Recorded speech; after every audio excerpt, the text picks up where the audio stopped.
to welcome you here today to the 2015 edition of Writers Week. Today I have the honor of introducing Sarah Messer, a poet who needs no introduction around these parts, but certainly deserves one. Sarah Messer is the author of 4 books: Bandit Letters, which is a work of poetry and prose; Red House in 2004, a memoir centered around her childhood home in Marshfield, Massachusetts; a book of translation, having once paused, poems by the Zen master Akiyu, I hope I said that right; an address made of mice, the forthcoming collection of poems published by Black Lawrence Arms. Sarah Messer has received grants and awards from the National Endowment of the Arts, the Mellon Foundation, the North Carolina Arts Council, the Fine Works Center in Provincetown, the Michigan Council of the Arts, and many others. From 2008 to 2009, she was a poetry fellow at the Radcliffe Institute for Advanced Study. She now runs One Pause Poetry and works at White Lotus Farms in Ann Arbor, Michigan. Though she's no longer a faculty member here, there is still plenty of talk about Sarah. Her absence is felt here, even by a first year like myself, who never had the opportunity to take one of her classes. I consistently hear from the years above me about the intelligence, the diligence, and the commitment which is Sarah Messer, traits which, even in her absence, still vibrate the halls of Keenan with inspiration. This is why I'm particularly excited to have her here today and listen to her talk about her craft once again. Ladies and gentlemen, please welcome back to UNCW, Sarah Messer.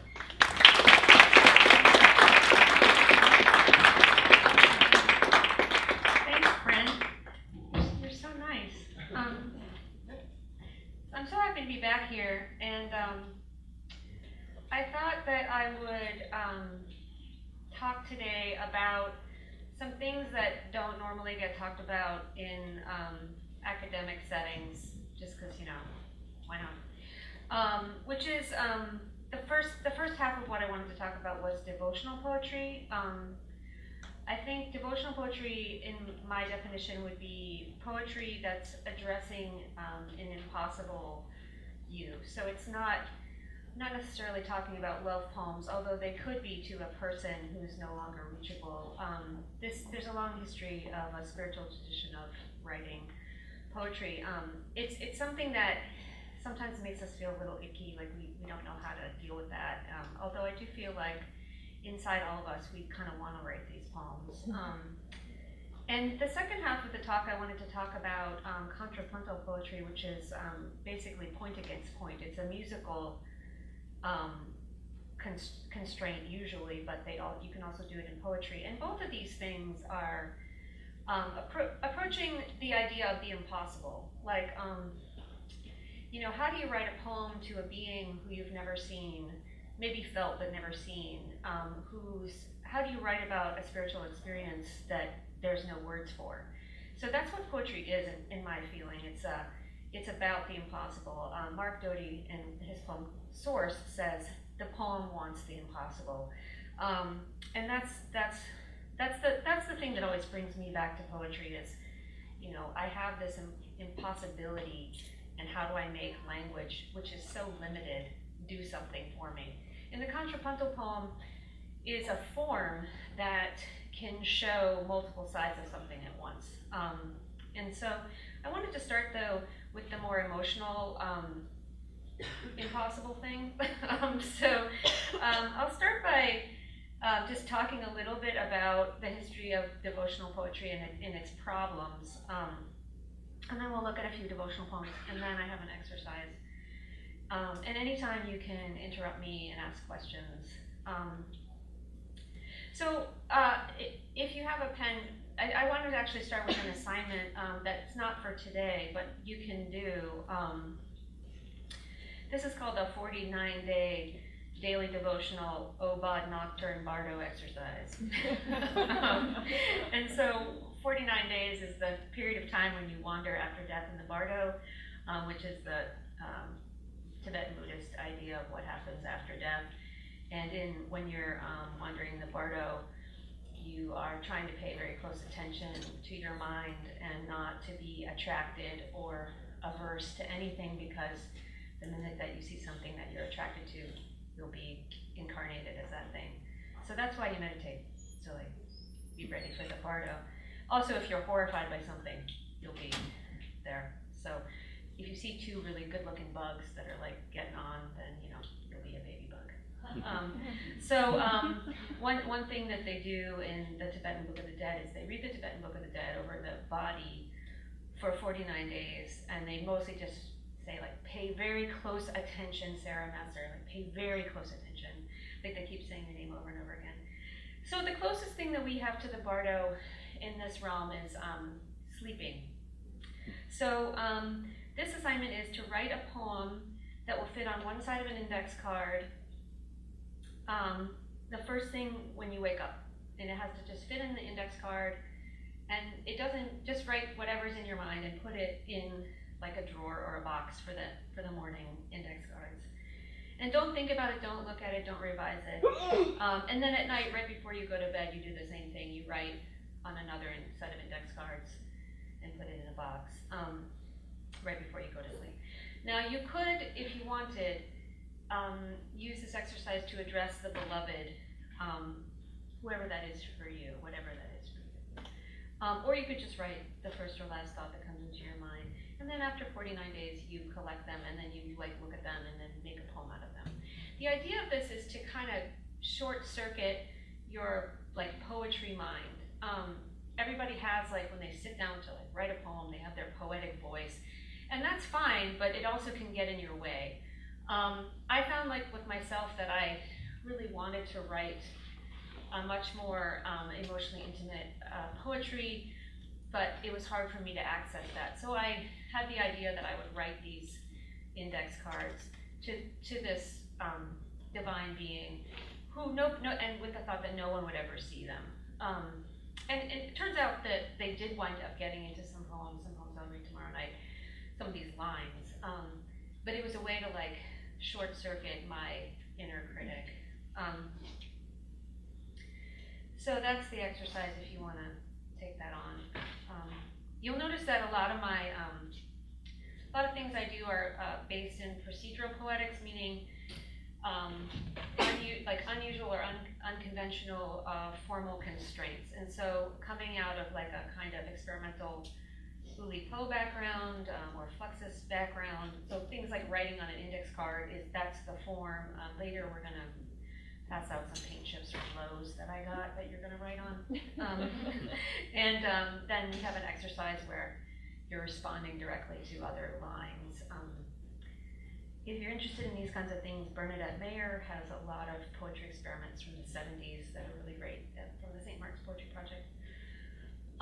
Anyway, back to devotional poetry. I have a little quote from the Nipada Sutra.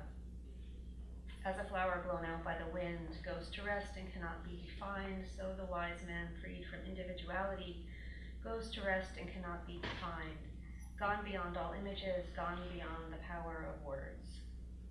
So this style of poetry has a long tradition. Poems addressing God, or poems which, calling out to God, are direct maps or insights to the enlightened state through a path of devotion. Poems that revel in the visionary state. Poems that attempt to carve into words the unspeakable and the wordless. Some are written by enlightened masters as examples to their disciples, and others are written by devotees out of longing. Devotion from a disciple always flows upward towards the divine as love, and the divine devotion always flows downward towards the disciple as compassion. So here's what Spondee magazine had to say about devotional poetry. These poems share with other poetry that they serve as a vehicle for creativity, often releasing the writer from the limits of their present circumstances. Some of these poems are a bridge to psychological peace and are written in extremes of feeling. Emotions are often large and confident, expressed in obvious language. This poetry may tend to avoid the creative and subtle use of language, which is why many readers avoid these writers. So, like I said, it's not always a cool thing to write devotional poetry. Devotional seems to be a good general name for this style of writing. The writer is clearly devoted, religiously or romantically devoted, without any equivocation whatsoever. Yeah, so there is a kind of like desperate, pure confidence in the tone of these poems. Certain poets like Carl Phillips and Mary Jo Bang write devotional poetry whether or not they actually have the belief behind this is unknown to me, but they're adopting a tone. So that's another thing. Like if you don't actually have faith, which is fine, you could also adopt this tonally as a different kind of way to approach poetry. So there's always that.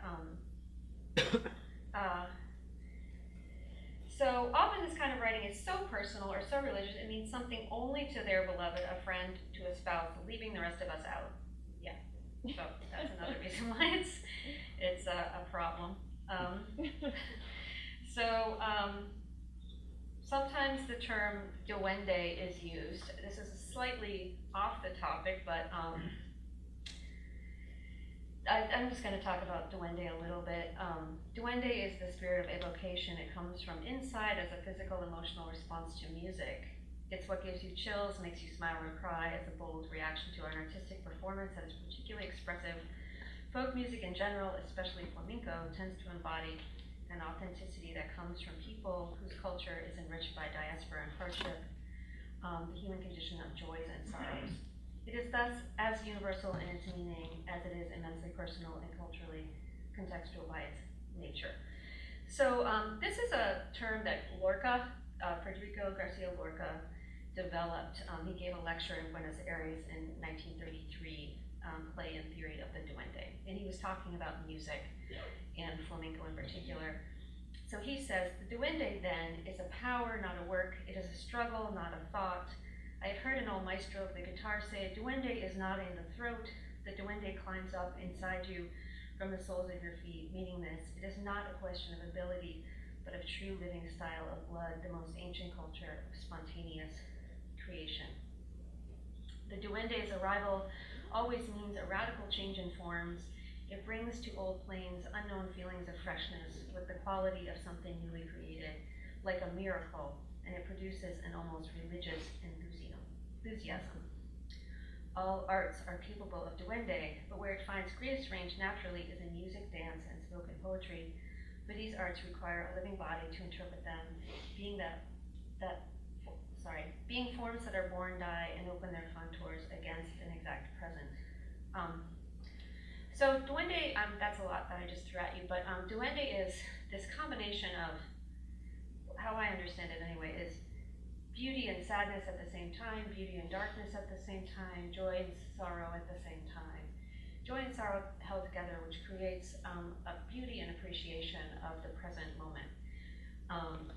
So Trungpa Rinpoche said once that the bodhisattva path of compassion is to hold all of the joy in the world and all of the sorrow in the world in your heart at the same time. And so when you're writing a poem to someone who is gone, like an elegy or a devotional poetry poem, like to somebody who's unreachable, there is that quality of sadness, of longing, I guess is a better way to put it. And so duende embodies longing. So Nick Cave of the Bad Seeds says this about duende. All love songs must contain duende, for the love song is never truly happy. It must first embrace the potential for pain. Those songs that speak of love without having within their lines an ache or a sigh are not love songs at all, but are rather hate songs disguised as love songs and are not to be trusted. These songs deny us our humanness and our God-given right to be sad, and the airwaves are littered with them. Love songs must resonate with the susurration of sorrow, the tintinnabulation of grief. The writer who refuses to explore the darker regions of the heart will never be able to write convincingly about the wonder, the magic, and the joy of love. For just as goodness cannot be trusted unless it has breathed the same air as evil, the enduring metaphor of Christ crucified between two criminals comes to mind here. So within the fabric of the love song, within its melody, its lyrics, one must sense an acknowledgement of its capacity for suffering. So we may agree or disagree with all these definitions. Okay, so that's like my sort of intellectual discussion of the love poem, the devotional poem, which can also be a love poem to some person who's unreachable. I think there's a difference when you're writing a poem that's to someone who has died versus someone who you've never met corporally, like embodied. and for someone for whom there's not even language to describe their miraculous state. Do you know what I mean? So, like there's one thing which an elegy is sort of an inverted love poem because the you that the poem is addressed to isn't there. We all want to write love poems because it's really difficult to say what we mean to someone to their face. So poetry is our friend in that way. But the devotional poem is slightly different in the sense of, yeah, that person is not there, but they're also beyond our comprehension. So there's this connection to the idea of the sublime, which is this wordlessness. There's this connection to duende, which is this, deep longing. I find that, this is a slight tangent, but I find that when you read poems that touch on this for yourself, like if you're like me, you just read them over and over and over again, and you want to figure out, like, how did this person, this poet, capture this unspeakable thing? And that is the power of poetry. Like, this poem said for me the thing that I really wanted to say. There's a Lorca line that I've been reading for, like, some of you who knew me from before, and yeah, still that same line.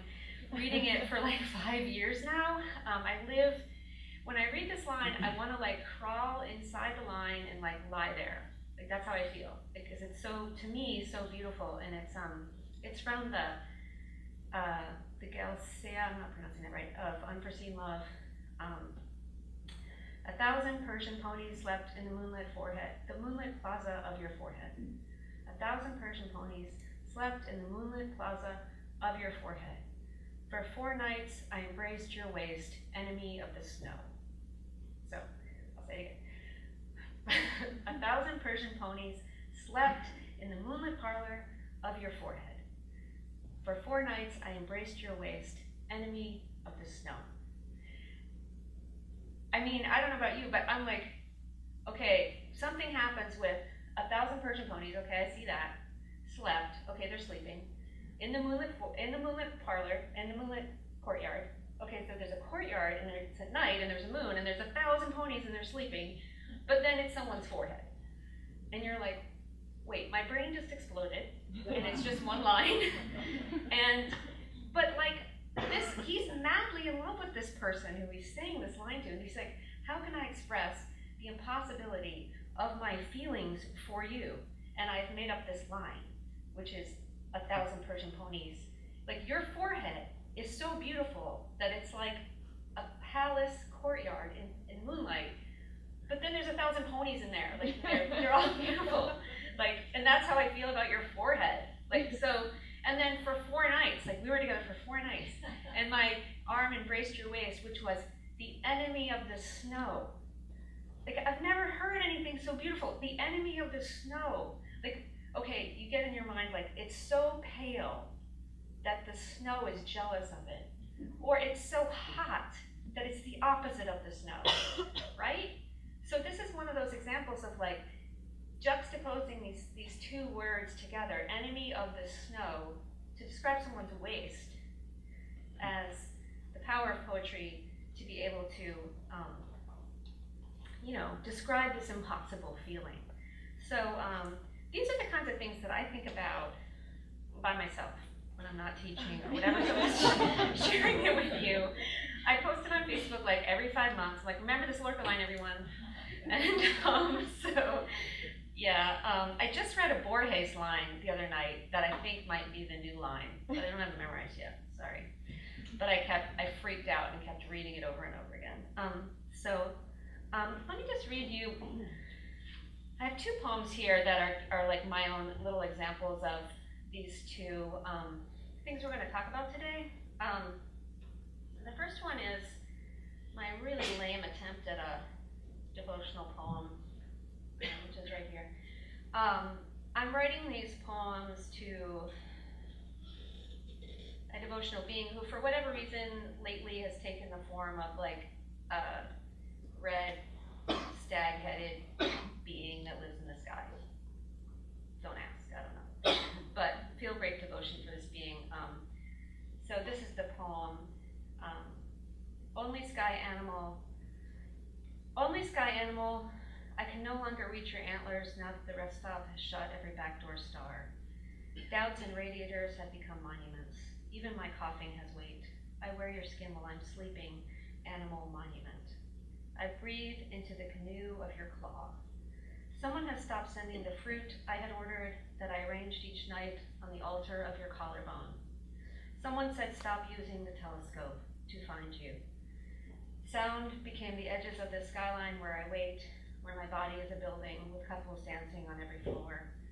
Someone put your hair in a museum and called it a collection of the most unreachable animal. I can't do this alone. Once you held my hand in your mouth and my mind became that blankness which was the sky itself. Send me a message to carry through this gallery of scars. Okay, I'm gonna read the next one, which is actually going to be the second exercise. This is not a devotional poem. This is a poem that I wrote on a paint chip. So sometimes when I get stuck, I go to Lowe's and they give you these free paint swatches, and they all have really weird names.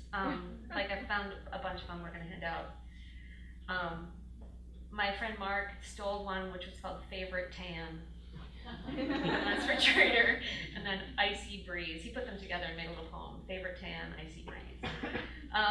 This one's called Homestead Resort Cameo.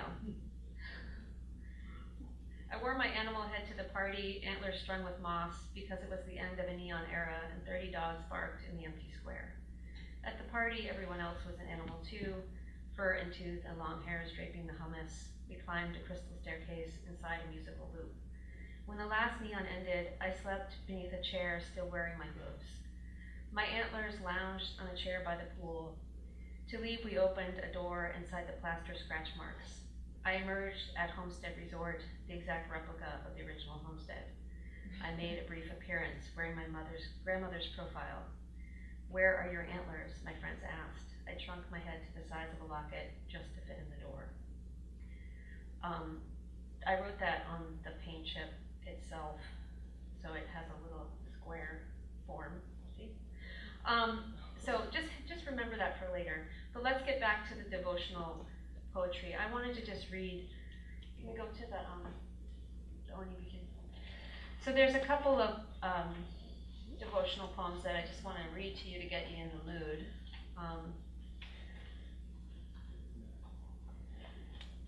There we go.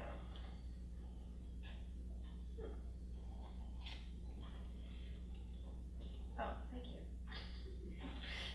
My lovely assistant. This is Oni Buchanan, who I can barely stand. She's so amazing. The sheep who fastened the sky to the ground. After I found out that you were a sheep, it was always afternoon, and I stood trembling at the pasture fence, my hands full of dandelion and the longer grasses. How could I call you to come near? We had no names, and only this place, the sun, the hills and its limitless sky, held together by your gentle outline as you leaned towards tufts of grass. How beautiful you were, so still, so close to moving. I gathered bouquets of clover, strung violets from the fence slats. Sometimes I whispered, but the words disappeared before I knew what they were or what they meant. Once I saw darkness. I remembered my eyes were open and there was nothing, only black, and my heart aching as I felt for my face, and I was still human. While I cried, stars came and traced sheep in the sky, and the voice that knew never spoke. I fell asleep, mistaking the scent of hay for your breath. To wake once from the sleep in which you were held, in which your name emanates without utterance from the being that cradles you, there is no other sleep. Now it is always afternoon.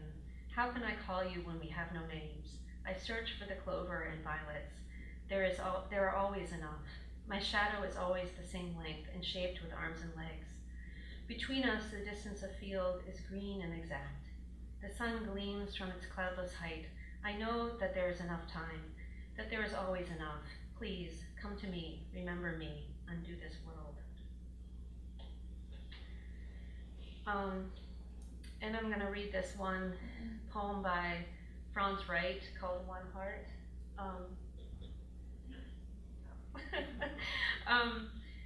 Yeah, this is from his book, Walking to Martha's Vineyard, which if you want to like be really totally crushed, you can just read this whole book. It won the Pulitzer Prize. It's really filled with a lot of devotion.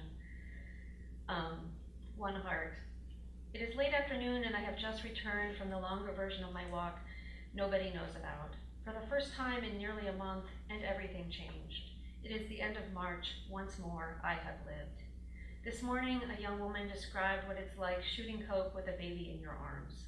The astonishing, windy, and altering light in clouds and water were, at certain moments, you. There is only one heart in my body. Have mercy on me. Thank you for letting me live for a little as one of the sane. Thank you for letting me know what this is like.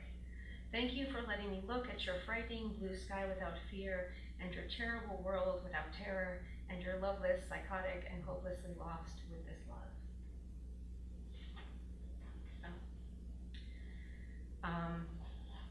Okay, so any questions about any of this?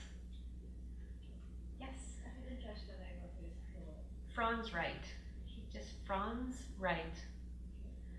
He's the son of James Wright, the poet, and he just died a few months ago. Can we do the assignment?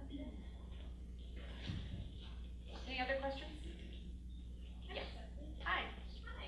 What do you think it is about the hoofed animals? They're just suited for devotional work for some reason. Hoofed animals?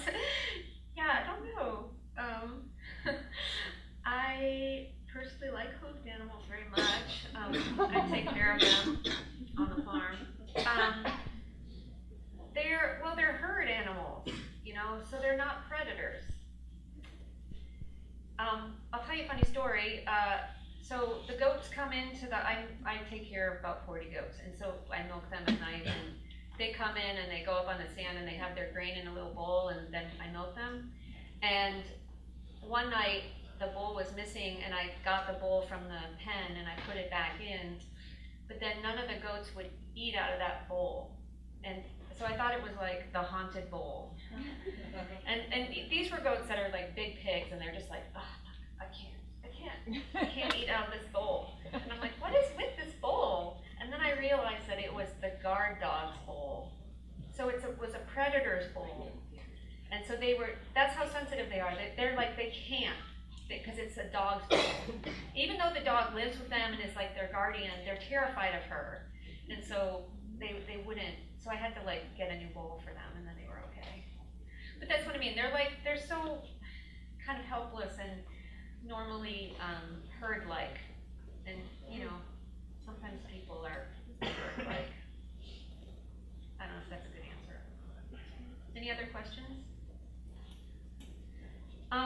So the first exercise, some people are passing out some paint chips from Lowe's, and I want you to take one big one and one little one, and that's for the next exercise. It's an element of chance exercise, so don't be picky about the one that, just grab one, don't look at it really. So I want you guys to write for like 10 minutes. We're gonna have to maybe scroll down or scroll up a little bit so that they can see more of this. Maybe I'll read it and you can scroll it with me, and then we'll leave as much of it up there as we can. So I had this exercise, and I said that because so much of the feeling of devotion is unspeakable, poetry is the only way to approach it, but often it involves the whole body or it involves ritual.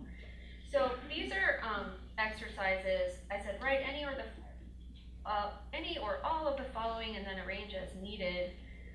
You can also carry out the instructions completely concrete poetry, meaning you could actually do some of these things if you want, like write 3 lines to be sewn into a skirt hem and then sew them into a skirt hem. When my sister got married, we did that. We like wrote little things about our love for her and then sewed them into her wedding dress, and so then on her wedding night she undid the hem and then read everybody's little blessing. Yeah, you could actually like do these things. So that would be what's called concrete poetry. Like it would be like publishing them, but like publishing them like in a cornfield or somewhere. So I mean, my point is to like get you to get out of your normal thing that you do. All right, so I'll read through this and then we'll scroll down and then we can leave a bunch of it up there, and I'd like you to write some of these. And you can either address them to the beloved or just not. You can just write whatever comes into your mind. So these are directions. 3 lines to be sewn into a skirt hem, 2 lines to be buried, 5 lines for different kinds of wind, 1 line to be sent to the cornfield, 1 line to be wrapped in a t-shirt, 4 lines to be swallowed, 1 line to be written in gravel, 1 line to be written in sand, 3 lines to be given to ducklings, 5 lines to be written and given to trees, 4 lines to be hung on branches, 1 line thanking the cherry blossoms, 1 line to be written for electric wires, 1 line that will always be underwater, an invisible line. 4 lines written to people or things who are no longer here, 2 lines for future people, a line specifically for ants, 2 lines to be burned, 3 lines written to be carried over the ocean, 4 lines to be inscribed on a pillow for travelers, 2 lines to be written in deep sleep, 1 line that cannot be read because of its darkness, 1 line to be attached to the chain of a light bulb, 2 lines addressing President Lincoln, 2 lines for John Adams, 1 line meant to be run over by a lawnmower, 4 lines made of glass, a line meant to be melted, a line for a lonely duck, 2 lines that are a secret confession to the beloved, a line to be said on the top of a mountain, 3 lines to be told to a train, a line that is a tape recording of a stone growing old, 3 lines specifically for socks, a line written for an elephant, 2 lines made of clouds, 3 lines to be sewn into a shirt collar, 2 lines mentioning flower petals, 4 lines about the love of chocolate cake, 4 lines about a flooded basement, 1 line made of meat, a crazy line, a long line to be sewn into a baby's blanket, 1 line written only with your mouth, 1 line addressing your nose, 1 line filled with hands, 1 line for a snail in the garden, 2 lines describing the better qualities of monsters, 1 line written for ice, 3 lines written for bears, 1 line written for a mouse. So, yeah, if you could hear it. Hey. Awesome. All right, so she'll leave that up. What's your name? Lauren. Lauren's awesome. Lauren's going to leave that up there for like 10 minutes, so why don't you can pick any of those to write, and then we'll come back to it. Okay?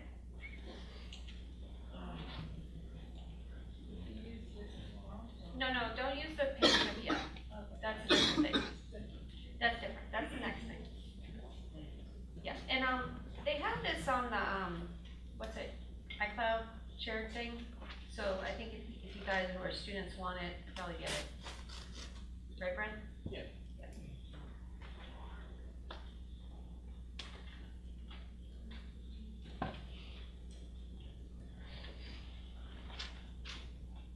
We'll make it any smaller.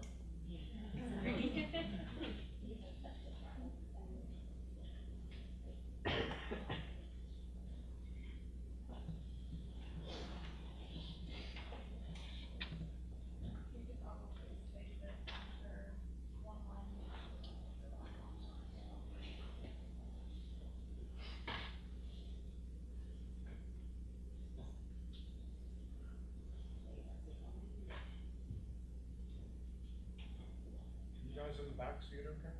No.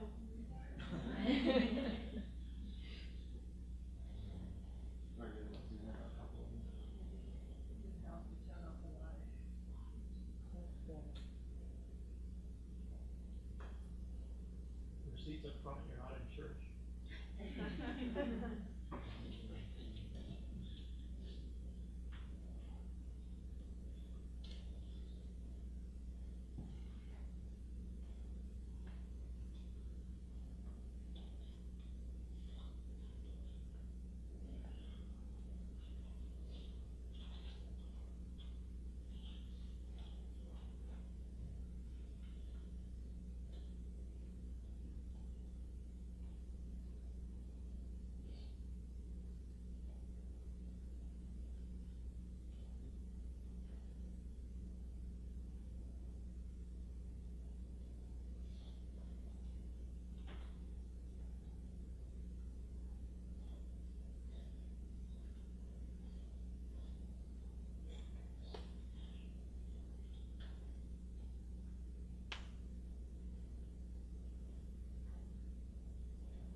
every grain of sand.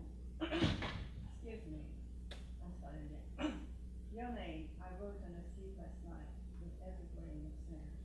And then your name I gave back to 1,000 restless hearts in a single breath. Nice. Thank you. Anyone else? Yeah. Go ahead.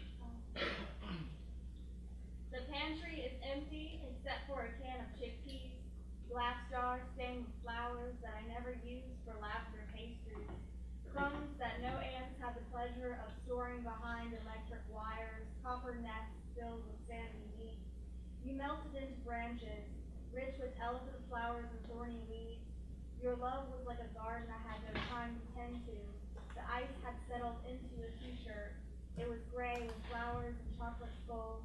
You never let me drive, and you hated vegetables. Nice. I like it. Did you, how did you do that? Were you writing, just going through them and like writing a line in response and then added them all together? Yes. Nice. Okay, cool. Anyone else? Yep, you in a good chair. She remembers the cracks in the sidewalk and the coarseness of his skin, but not when her birthday is or what she is called. Nice. That sounds like the beginning of a story. Good. Anyone else? You right there? I've shut myself away from the world, guarding myself against the world's cruelty. But the sun emerges, whispering, it's time to show you beauty. Slowly I open my petals, feeling your warm kiss upon my soft, delicate skin. Nice. Thank you. Yep, you. I know you are drowning. Don't think I didn't hear the pipe when it burst. And don't think I can't feel the mildew crawling up the walls. Good. I like it. Yeah. Anyone else? Right back there. I'm too shallow to have friends. I fear my own reflection. The mirror talks to me every day, and the TV knows my zodiac sign. Great. I love that. Awesome. Great, you guys. Round of applause for everybody. Yeah. We have a few more minutes, so I want to go over one more little exercise. Could you put up the Pardon Me poem? So this is a contrapuntal poem, contrapuntal means point against point, two poems existing side by side that can be read vertically in columns and horizontally. They are polyphonic, meaning many voices, self and other, many viewpoints at once. It's very common in music and can be used to contrast content imagery. It can be used for fracturing a narrative or multiple voices in a poem, multiple points of view, or an ambivalence within the speaker, like a split identity. And so the counterpoint, one definition is counterpoint most generally involves very different, independent, and harmonious musical lines. In each era, contrapuntally organized musical writing has been a subject to very sometimes strict rules. There's vertical features and horizontal features. Counterpoint focuses on melodic interaction, only secondarily on the harmonies produced by that interaction. So this is John Rain. It is hard to write a beautiful song. It is harder to write several individually beautiful songs that, when sung simultaneously, sound as a more beautiful polyphonic whole. The internal structures that create each of the voices separately must contribute to the emergent structure of the polyphony, in which in turn must reinforce and comment on the structures of the individual voices. The way that is accomplished in detail is counterpoint. So, does this remind you of anything? It also is. It's a hymn. The hymn is sung with different tones. So that's how it kind of connects in my mind to the devotional poem, and also it can capture like kind of a moment in which several things are going on at once, or several feelings are going on at once. How most moments are kind of like this. And so this is actually a form, so now we're in more of the formal part of the lecture. This is a form that can do that. So if you can think of a topic for a poem or a kind of poem in which there's multiple viewpoints, multiple feelings, then this is a contrapuntal poem will be a good thing for you to do. They're kind of hard to write. So let's look at this one by Raymond McDaniel from his book Saltwater Empire. And so we're going to read it. The way you read them is you read the columns down first and then across. So I'll read it. Pardon me, pardon, but goddamn, it was in my very backyard. There were also chickens and also watermelon parties, sometimes a tire swing or inner tube we slipped in and out of, aloe for aches, and even it shone on everything, scorched everything, having come up hard to find a chassis on blocks. It's mine, it's my yard, come on over. Me, there was a magnolia, and I'm sorry to say it, but fried chicken is good, the watermelon is good, or the real live river, cutoffs and sunburns, the moon too, and even the moonlight. I can help it. Can I help it? The trash of y'all's fantasy, set in my yard, square and protected, get the hell out. Pardon me. But goddamn, there was a magnolia. It was in my backyard, my very backyard, and I'm sorry to say it, there were also chickens, but fried chicken is good, and also watermelon parties, but watermelon is good. Sometimes a tire swing or inner tube or the real live river we slipped in and out of, cutoffs and sunburns, aloe for aches, and even the moon too. It shone on everything, and even the moonlight scorched everything. Can I help it? Having come up hard, the trash of y'all's fantasy, to find a chassis on blocks, set in my yard. It's mine, it's my yard, square and protected. Come on over, get the hell out. So this is a really beautiful poem, and it works also because of the whole tire swing thing and the yard and the dividing line of the yard, the way that this column in the middle of whiteness breaks up this poem. It also sort of mimics speech in the way that sometimes that real speech is interrupted. It also kind of tells a little story at once. Clearly the speaker is conflicted about having people come over. The title is also really brilliant, Pardon Me, which could mean like forgive me, or pardon me in the southern way, meaning like get out of my way, you know. You probably had that happen in Harris Teeter. Like, pardon me, meaning get out of my way. Let's look at this other one, which is pretty different. I have a scene. So this is a poem by Jamal May, who's a really brilliant young poet. I do have a seam. And again, so you'll see that this one is a little different in that, so there's a seam down the middle. The lines are a little bit off kilter. They're not exactly lined up with each other like the Raymond McDaniel poem is. And then there's this word in the middle here, which can be read on each side of the seam. So we'll read it again the way that we read the Raymond McDaniel poem. I do have a seam, and you see it there for you to pull a chrome zipper, a hollow from belly to thigh, large enough for your puncture. Pull apart until muscle, sinew, and organ are awaken your room. Woman, here, with plump thumbs, woman I'd fail for, careful seamstress, you stitch my selvage as it frays. But do you know how to be thread spooled through? I do have a seam in the center of my chest, for strings interlocking throat to sternum, or there is only a hole, barely opening. Come soon, my halves will open, and right here, pulsing within reach, woman with slender fingers, hello, you needle in my sternum. You know how I'm ragged. You know how ragged I've been, and why I've always wanted the sewing machine of your hands. I do have a seam, and you see it there for you in the center of my chest, or strings to pull, a chrome zipper, interlocking throat to sternum, a hollow from belly to thigh, or there is only a hole, barely large enough for your opening. Come soon, puncture, pull apart until my halves will open, and muscle, sinew, and organ are right there, pulsing, awaken your room. Woman here within reach, woman with plump thumbs, with slender fingers, woman I'd fail for. Hello you, careful seamstress, you needle in my sternum.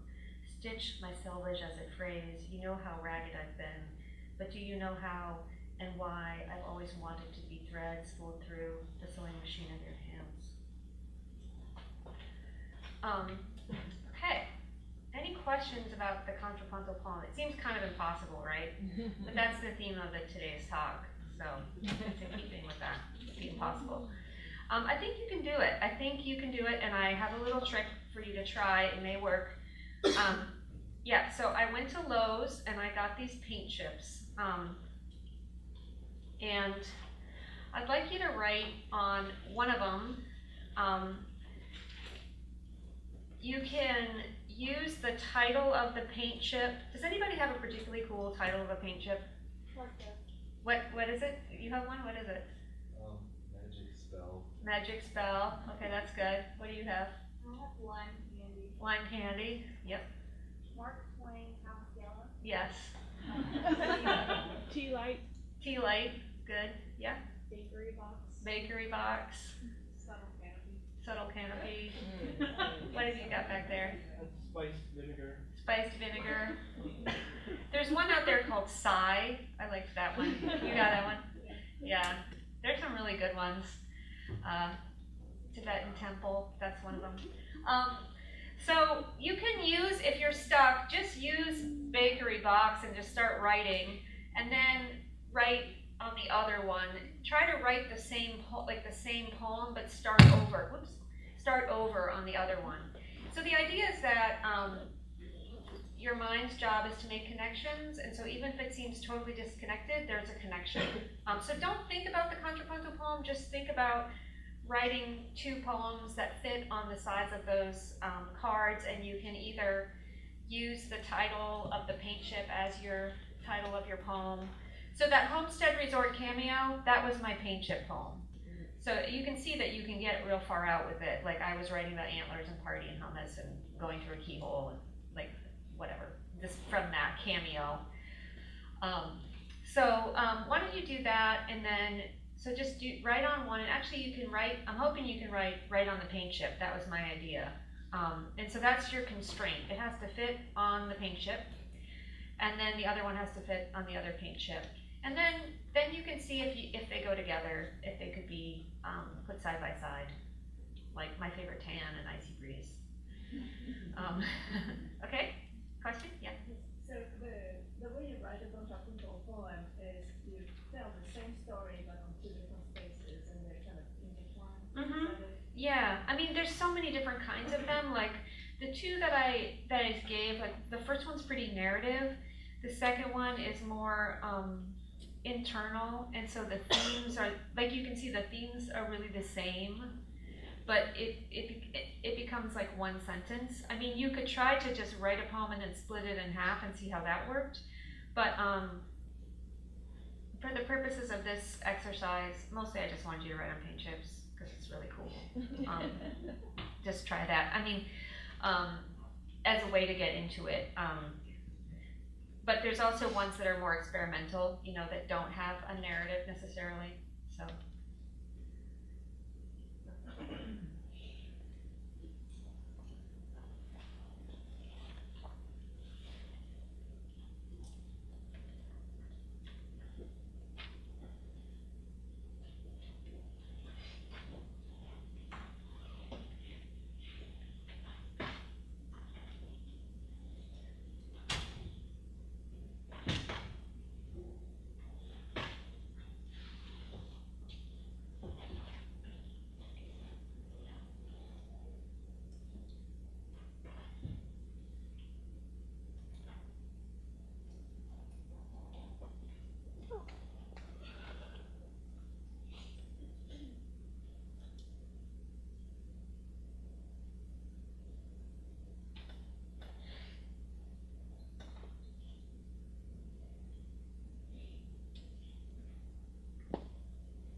Okay, I'll read. Okay, great. It's not good. What's the title of your paint chip? We've got summer eclipse, Uh-huh. and then we have rhino. Okay, good. I think my teeth are a summer eclipse, and now I'm self-conscious and don't want to smile. You are a large, dangerous beast that people hate to dissect. I promise not to lose you. Nice. Anyone else? Mine was lime candy. Green thickets of key lime pie fill our Florida backyard. Though it's not yours anymore, it's mine. I long to taste the punctured sourness of your teeth and tongue, to lick the candy from your sugar-coated enamel. But you're not mine anymore. Nice. Yeah. Anyone else? I just did the one. It's I was thinking about you and that this was particularly good for you. I'm so gonna use that. No, Yeah, you're I'm totally gonna use this Yeah. for your book. Yeah, thank you. Yeah. Is statuesque? Yeah, okay, the statues. As a way to get into it, of course I am felled gracefully. Grace is all my names, my first, middle, and last. I am felled at the lunch table, and for certain I'm felled first thing in the morning. Pen and paint eat each other, twitch, become dumber. Language was dropped on its head as a baby before the cartilage became bone. My loneliness is bone-colored. I lied. Grace is not my middle name. It is still and does not speak for me. It does not order my food. Wow, great, nice. Anyone else? Well, I feel like I interrupted you in your writing, so sorry. And are there any more paint chips left over? Maybe we could put them up here and people could just come get them. You can also go to Lowe's or Home Depot and get them yourself. I recommend saying things out loud like, oh, so many rooms. Or like pink or green or yellow, I can't decide. And then you're just like stealing them. So Brent will put them up here and you can just come take them, and then that will be prompts for you when you're bored and it doesn't work out. Anyway, that's all I got. Anybody have any questions before I leave? Yeah. What was the source of the poetry you had before? Like the 3 lines down into kind of a skirt? I wrote it. Oh, you were, okay. Yeah. I thought you said you had found it somewhere. I didn't get everything. Oh no, I wrote it. Okay. Yeah, I'm the source. I wrote it for a friend as a poetry prompt, and then I actually did it myself, and it's the last poem in the book, so I'll read it tomorrow night. Yeah. Just real quick, in poems like Just Made of Mice, where do you get that inspiration from? Oh, good question. There's an actual answer to that. Game of Thrones. Yeah. Game of Thrones, the first book, when Daenerys Targaryen marries Khal Drogo, she gets a bunch of presents, and one of the presents was a dress made of 1,000 mice. I'm embarrassed to admit that, but that's where it came from. It's not in the TV show. So, nobody knows. I always ask at reading, like, hey, does anybody get this? Because I think, of course, everyone will know where this is from. And they're like, what? No, never heard of that. And I'm like, Game of Thrones. And then they're like, oh, you're so lame. Like, Game of Thrones. Yeah, I read all the books. It's true. Any other questions?